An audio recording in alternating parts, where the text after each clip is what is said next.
ऐसा क्या रीजन है कि 15 अगस्त को इन 11 क्रिमिनल्स को फ्री कर दिया गया। जब ये लोग गांव पहुंचते हैं तो इनका स्वागत फूल और मालाओं से होता है, मिठाइयां बांटी जाती है। गुजरात गवर्नमेंट से क्वेश्चन किया जाता है कि इतने सारे क्रिमिनल्स थे, उनमें से आपने क्या सोच के सिर्फ इनको माफी दी, क्योंकि गुजरात माफी नीति के हिसाब से 2 या फिर 2 से ज्यादा लोगों को मारने वालों को माफी नहीं मिल सकती, जबकि यहाँ पे 7-7 लोगों को मारा गया।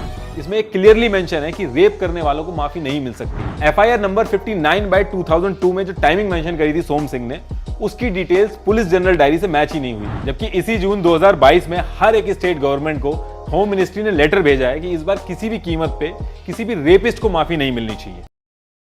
बिल्किस बानो का जो इंसिडेंट हुआ था वो 2002 के गुजरात दंगों के टाइम में हुआ था। तो इस पर्टिकुलर टाइम पे इतनी बात क्यों हो रही है? और जब हमारे लोअर कोर्ट से लेकर सुप्रीम कोर्ट तक ने 11 के 11 क्रिमिनल्स को सजा सुना दी, तो ये 11 लोग 15 अगस्त को फ्री कैसे हो गए? तो इसको समझने के लिए हमें थोड़ा सा पीछे जाना होगा। बिल्किस बानो जो कि 5 मंथ प्रेग्नेंट थी, ये गुजरात के दाहोद डिस्ट्रिक्ट में अपने हस्बैंड और 3.5 साल की बच्ची के साथ रहती थी। लेकिन ये ईद सेलिब्रेशन के लिए 24 फरवरी 2002 को अपने फादर के घर, जो कि सिंगवान में है गुजरात के अंदर, वहां आई थी। अब इसके 3 दिन बाद 27 फरवरी 2002 को अयोध्या से कार सेवक साबरमती एक्सप्रेस ट्रेन से वापस आ रहे थे अहमदाबाद के लिए, और जिस कोच में ये लोग आ रहे थे, जो कि S6 था, उसमें आग लगा दी जाती है, जिसकी वजह से पूरे गुजरात में जगह जगह पे दंगे होते हैं। 27 फरवरी को गुजरात में ये इंसिडेंट होता है और उसके अगले दिन 28 फरवरी को गुजरात के अलग अलग इलाकों से दंगों की खबरें आने लगती हैं। सिंगवान गांव, जहां पे बिल्किस अपने फादर के यहां रुकी थी, वहां भी दंगे शुरू हो जाते हैं। अब उस पर्टिकुलर गांव में दंगे आउट ऑफ कंट्रोल हो रहे थे, तो लोगों ने यह किया कि 15-15 और 16-16 के ग्रुप बना के अलग अलग डायरेक्शन में भागने लगे ताकि पहचाने ना जा सके। बिल्किस बानो का भी पूरा परिवार 3 ग्रुप में डिवाइड होकर अलग अलग डायरेक्शन में भागता है, जिसमें बिल्किस बानो अलग ग्रुप में, इनके हस्बैंड और भाई अलग ग्रुप में भागते हैं। बिल्किस बानो जिस ग्रुप में भागी थी अपना गांव छोड़ के, उसमें 16 लोग थे, जिसमें से इनकी मदर और इनकी 3.5 साल की बेटी इनके साथ में थी। ये लोग भागकर एक दिन वहां के जो एक्स MLA हैं मिस्टर दामोर, इनके घर रुकते हैं। उसके बाद ये लोग एक आदिवासी एरिया में रुकते हैं, जहां पे ये वहां के ट्रेडिशनल स्टाइल के कपड़े पहन लेते हैं ताकि इनकी पहचान ना हो पाए। लेकिन 3 मार्च को 25 से 30 लोग 2 व्हाइट कलर की जीप में हथियारों के साथ वहां पहुंच जाते हैं। इन लोगों को बिल्किस ऑलरेडी जानती थी, और बल्कि नाम से पहचानती थी, क्योंकि ये बिल्किस के गांव के ही थे जहां पे वो बचपन से रहती थी। अब इनके ग्रुप में से बाकी लोग तो भाग जाते हैं, लेकिन बिल्किस प्रेग्नेंट थी, इनकी बेटी छोटी थी और इनकी मदर काफी एज थी उनकी, तो ये लोग नहीं भाग पाते हैं। ऐसे करके 7 लोग उस जगह पे फंस जाते हैं। इन 25 से 30 लोगों में 12 लोग ऐसे थे जिन्होंने बिल्किस बानो और उनकी मदर के साथ रेप किया। बिल्किस की जो 3.5 साल की बेटी थी उसको मार दिया, और जो बचे हुए लोग थे जो भाग नहीं पाए थे, उनको भी ये लोग मार देते हैं। बिल्किस बानो को ये लोग समझते हैं कि ये मर गई हैं, लेकिन 3 से 4 घंटे बाद बिल्किस बानो को जब होश आता है, तो उनकी जो पूरी फैमिली थी, उनकी डेड बॉडी उनके आसपास पड़ी थी। ये पूरी रात वहीं पे पेड़ की आड़ में छुपी रहती हैं, और अगले दिन उसी आदिवासी गांव में जहां ये पहले रुकी थी, वहीं की औरतों से कपड़े लेती हैं, और वहीं पे यूनिफॉर्म में एक आदमी दिखता है इनको, जो कि होमगार्ड होता है। उसको बिल्किस बानो पूरी कहानी बताती हैं। वो होमगार्ड इनको लिमखेड़ा पुलिस स्टेशन लेके जाता है। शुरू में पुलिस स्टेशन में FIR नहीं लिखी जाती और पुलिस आरोपियों को बचाने की कोशिश करती है। वहां पे जो पुलिस ऑफिसर था सोम सिंह, उसने बिल्किस की जो स्टोरी थी, जो बिल्किस ने बताई थी, उसको मॉडिफाई करके कंप्लेन लिखता है रिटर्न में।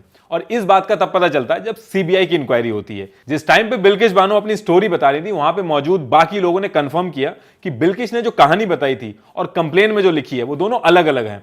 बिल्किस बानो पढ़ी लिखी नहीं थी, तो जो भी उन्होंने बोला वो कंप्लेन लिख दी उन्होंने, और उसको मॉडिफाई कर दिया, और उसके बाद उनसे अंगूठा लगवा लिया गया।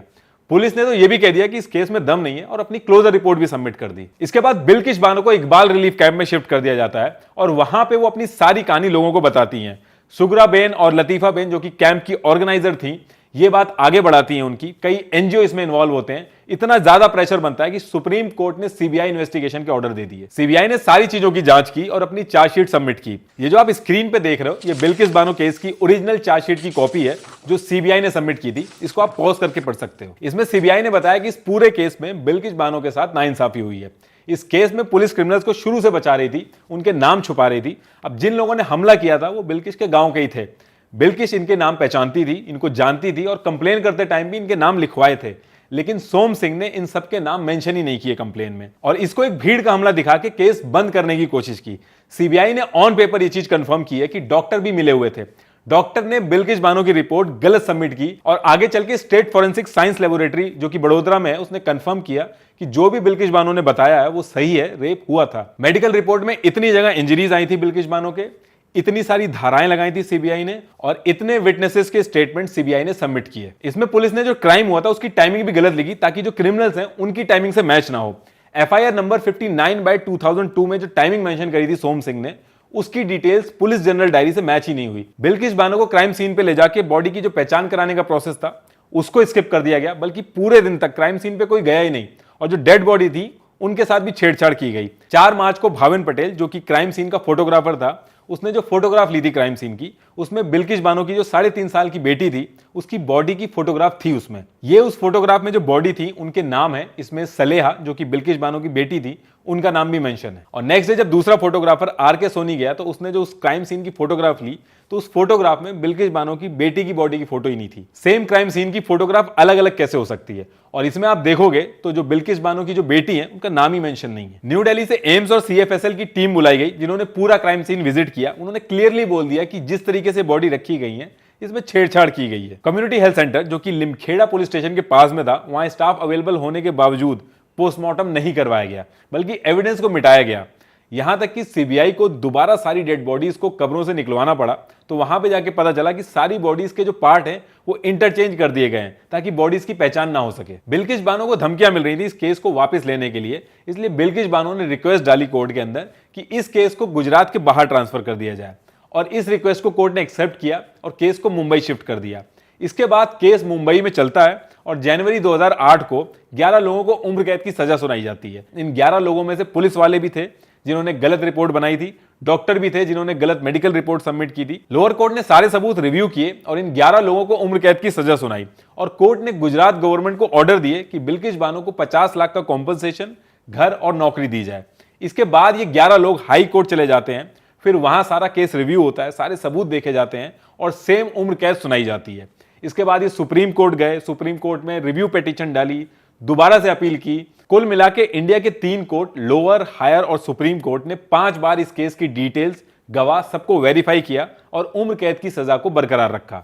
इसका मतलब यह है कि किसी भी तरह से कोई डाउट नहीं है कि इन्होंने क्राइम नहीं किया है। यह पूरी तरह से कंफर्म हो चुका है कि क्राइम इन्होंने ही किया है, और यही रीजन है कि ये 14 साल से उम्र कैद की सजा काट रहे थे। लेकिन अब बात यह है कि ऐसा क्या रीजन है कि 15 अगस्त को इन 11 क्रिमिनल्स को फ्री कर दिया गया। देखिए, आर्टिकल 72 और 161 के तहत प्रेसिडेंट ऑफ इंडिया और स्टेट के गवर्नर को यह राइट है कि वो कोर्ट की दी हुई सजा को माफ कर सकते हैं, लेकिन इस केस में इन्होंने माफी नहीं दी है, बल्कि गुजरात गवर्नमेंट ने माफी दी है। क्योंकि सीआरपीसी सेक्शन 432 के तहत स्टेट गवर्नमेंट को भी यह राइट है कि वो सजा माफ कर सकती है। और जब भी किसी बड़े लीडर की कोई एनिवर्सरी हो, 26 जनवरी हो, 15 अगस्त जैसे मौके होते हैं, तो कैदियों को रिहा किया जाता है। ऐसे ही गुजरात माफी नीति है जिसके तहत माफी दी जाती है। तो इन 11 आरोपी में से एक ने एप्लीकेशन डाली है कि 14 साल से हम लोग सजा काट रहे हैं, अब हमें माफी दे देनी चाहिए। तो इस रिक्वेस्ट को गुजरात गवर्नमेंट ने सुप्रीम कोर्ट के पास भेजा। तो पहले तो यही बहस हुई कि ये पूरा केस तो मुंबई में चल रहा है, तो गुजरात गवर्नमेंट का इसमें कोई रोल नहीं है।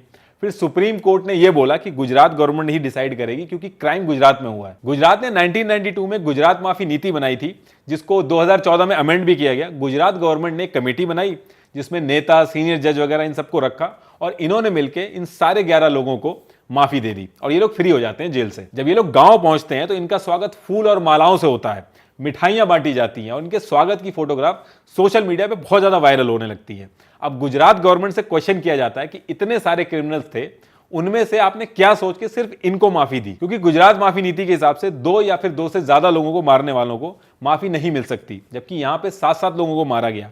इसमें एक क्लियरली मेंशन है कि रेप करने वालों को माफी नहीं मिल सकती। इसमें एक चीज यह भी है कि अगर सेंट्रल एजेंसी शामिल हो तो ऐसे केस में भी माफी नहीं मिलनी चाहिए, लेकिन यहां तो सजा ही सीबीआई ने करवाई थी, तो ये सारे क्वेश्चन उठाए गए। इस पे गुजरात गवर्नमेंट ने कहा कि इनको जो माफी दी गई है वो गुजरात माफी नीति 2014 के बिहाफ पे नहीं, बल्कि जो गुजरात माफी नीति 1992 है उसके बेसिस पे दी गई है, क्योंकि यह केस 2014 से पहले का है। और 1992 में जो गुजरात माफी नीति है उसमें माफी देने का जो इंस्ट्रक्शन है उसमें कुछ क्लैरिटी नहीं है, उसमें यह मेंशन नहीं किया गया है कि किस रीजन से माफी मिलनी चाहिए, बस कुछ सजेशन दिए गए हैं, लेकिन क्लियरली कुछ नहीं बताया गया है। जबकि इसी जून 2022 में हर एक स्टेट गवर्नमेंट को होम मिनिस्ट्री ने लेटर भेजा है कि इस बार किसी भी कीमत पे किसी भी रेपिस्ट को माफी नहीं मिलनी चाहिए। अब बिल्किस बानो की जो वकील है शोभा गुप्ता, इन्होंने ये कहा है कि पीआईएल डालेंगी है इसके अगेंस्ट में। तो ये थी पूरी स्टोरी बिल्किस बानो की। हमारी कंट्री में और भी बहुत से बड़े केसेस हुए जिनके बारे में शायद आपको ना पता हो, लेकिन अगर आपको इस तरह के केसेस के बारे में जानना हो तो मैं आपको बताना चाहूंगा कुकू एफएम की ऑडियो बुक के बारे में, जिसका नाम है